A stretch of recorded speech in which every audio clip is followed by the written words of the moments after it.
I'm sick of talking about the gays. But we got to deal with them because they don't give up. It's just the way it is. And speaking of the gays, they're at it again in California.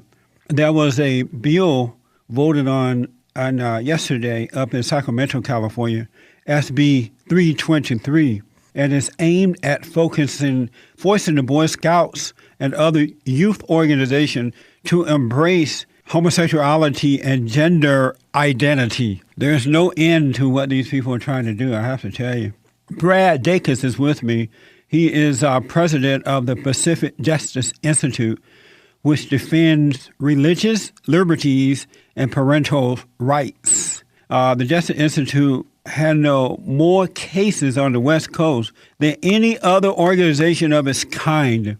To be honest with you, if it wasn't for the Pacific Justice Institute, California would already be underwater. Brad, good morning, sir. Welcome to the show. Oh, great. Thanks. It's great to get a program. Thank you. Before we get into this SB 323, every day now there's something that the homosexuals and their supporters are trying to change from good to bad, from good to evil. Are we and your organization, are you having an effect for the good? Are you stopping a lot of this stuff from happening? Oh, we are. We are definitely. And there's a reason I haven't moved to Texas, and I'm still in California. For example, other than the weather. And that is, for example, SB 1172, Jesse, as you know, is legislation that became law in California that prohibits anyone under the age of 18 from getting any counseling from anyone that in any way steers them away from same-sex attraction, even if the teenager wants it, the parents want it, the psychiatrist wants it for them. And so we at Pacific Justice Institute went into federal court, and we were able to get a federal judge with a 38-page letter opinion to grant us a preliminary injunction against its enforcement on behalf of the plaintiffs we represented. That's now going to oral argument on April 17th. So I appreciate people to think about us and or pray about it for us at that time. Also, they can help by donating to your organization too, right?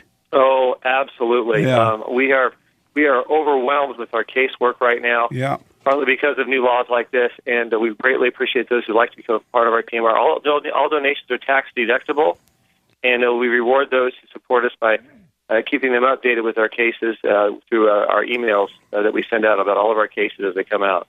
And I urge the people to donate to your organization. How can they do that?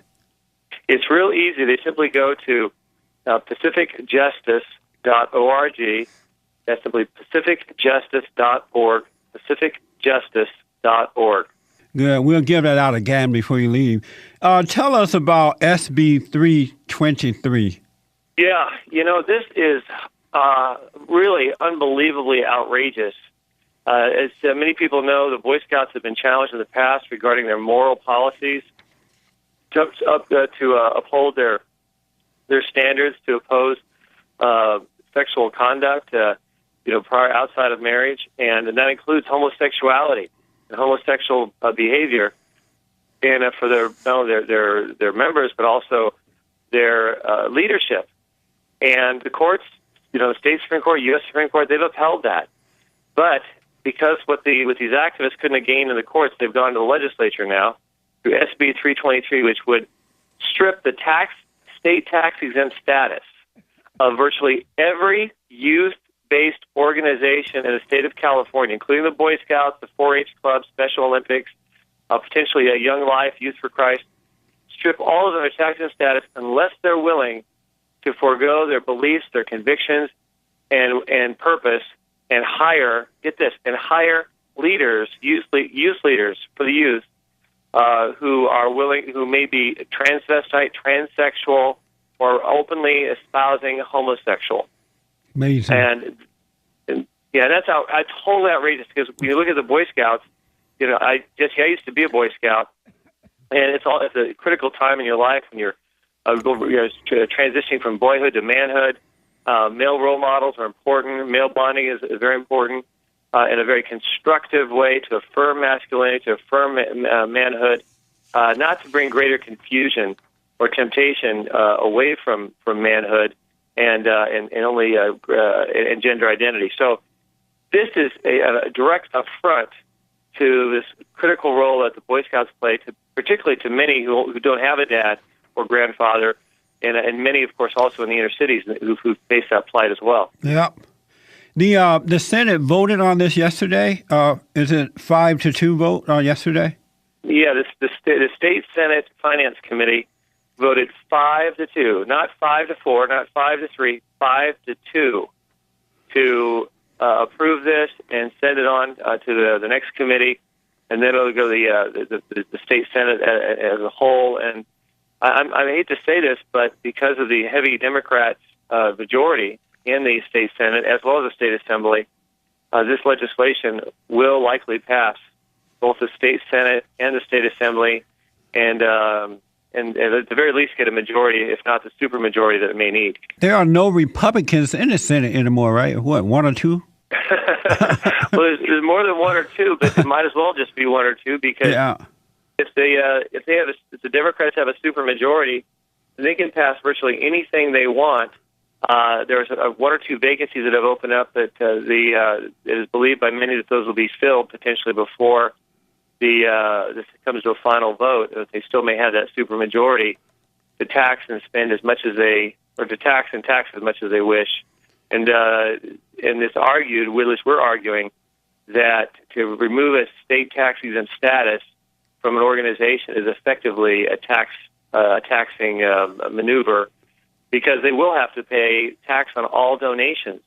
Wow. And donations will no longer be tax deductible. So it's a major, it's a huge blow. And the only organizations that will be strong and healthy will be those in California, those youth organizations that are openly promoting and homosexuality and transvestitism, transsexuality.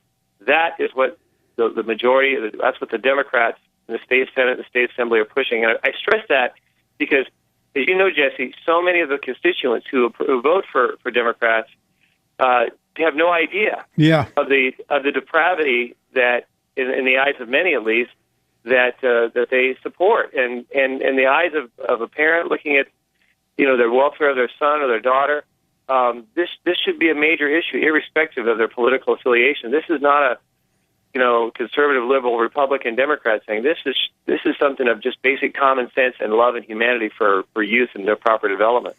The homosexuals and liberals are always complaining that we are trying to infringe on their rights, but in reality, it's the other way around. They're just taking this thing from one step to another one to where they'll be in control of everything after a while. Oh, you're right. And make no mistake, Jesse, if this passes, and I know you're probably thinking this right now as I'm saying it, but if this passes, the next legislation will be not just for nonprofit youth organizations like Young Life and Youth for Christ and the Boy Scouts. The next fast will be all nonprofits, including churches and synagogues and others. They want to control and snuff out and silence anyone and anything that does not affirmatively support and affirm what they do with their bodies and their relationships, even though it's totally against. They have the freedom to do that. I don't say they should. They have that liberty. They can do it. They want to do that. Yeah, they can do that, but they want to do it in a way that also snuffs out the ability for anyone in any way to believe differently and to speak differently.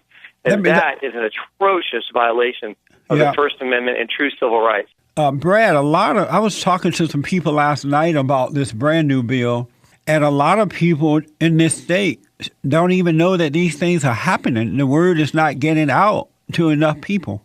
Well, I know, and it's a shame, and people can actually help in this regard in a major way.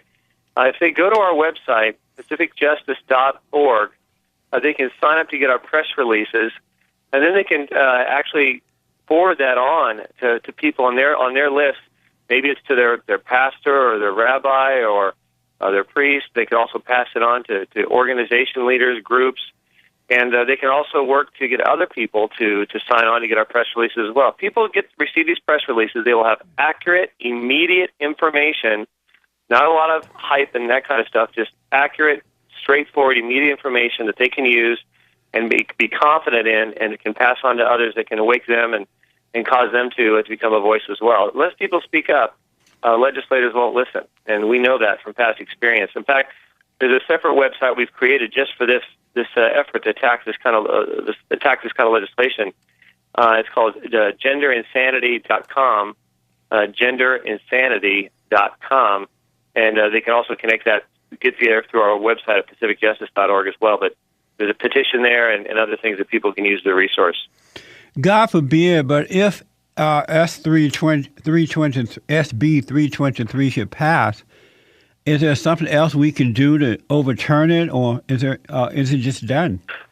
Well, we at the Pacific Justice Institute, you can be most assured, just as we did with SB 1172 when it became law, we will be looking at all and utilizing all the judicial remedies, the judicial branch that we can muster to stop it.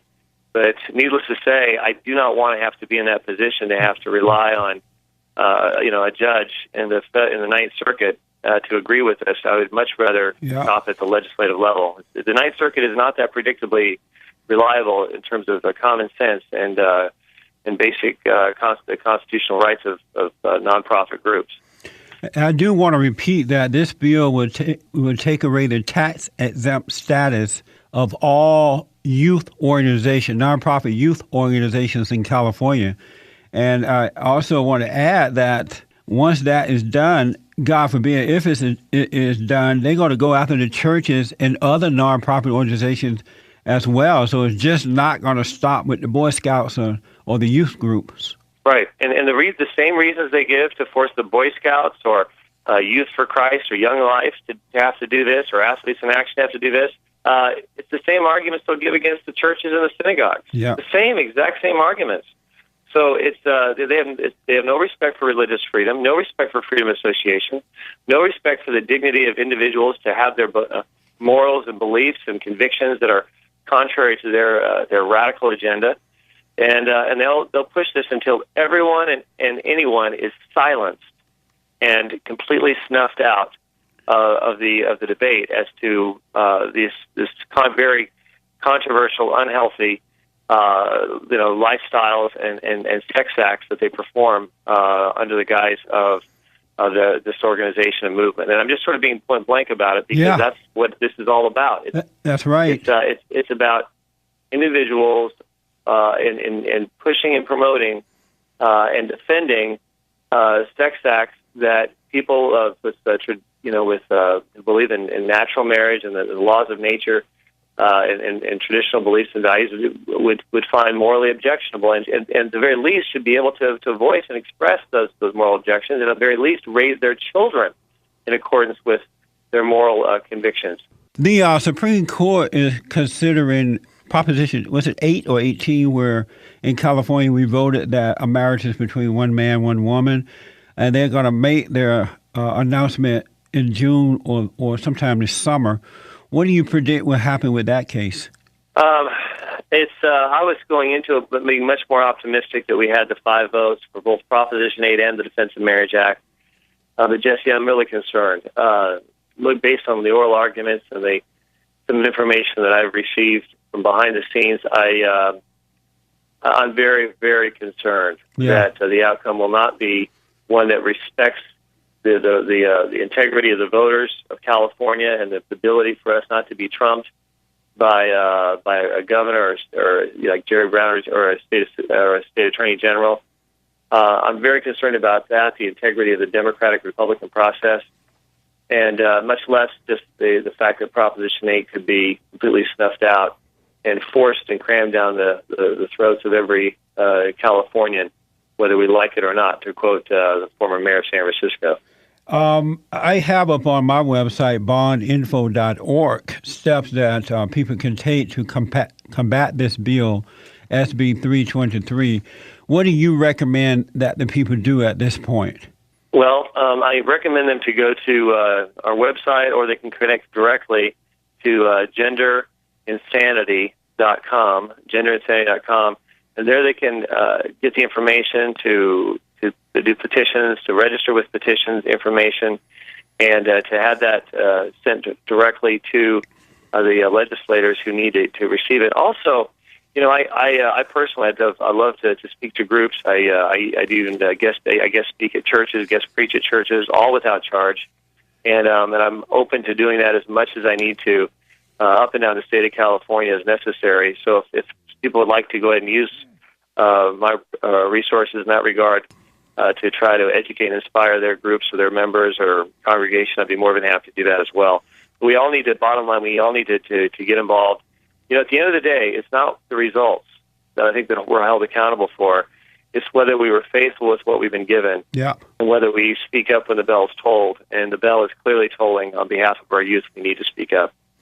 It's amazing, Brad, and thank God for your organization and what you're doing, because in all honesty, if it wasn't for Pacific Justice Institute, I think it would be over with. I think the fight would absolutely be done already. So I really encourage the people to donate to your organization and also pray for it and make phone calls and get involved. Thank you for what you're doing, Brad. Oh, thank you, Jesse. I really appreciate you and your fantastic radio program. It's a real blessing, and thank you very much. All right, buddy. God bless you, and we'll talk again soon.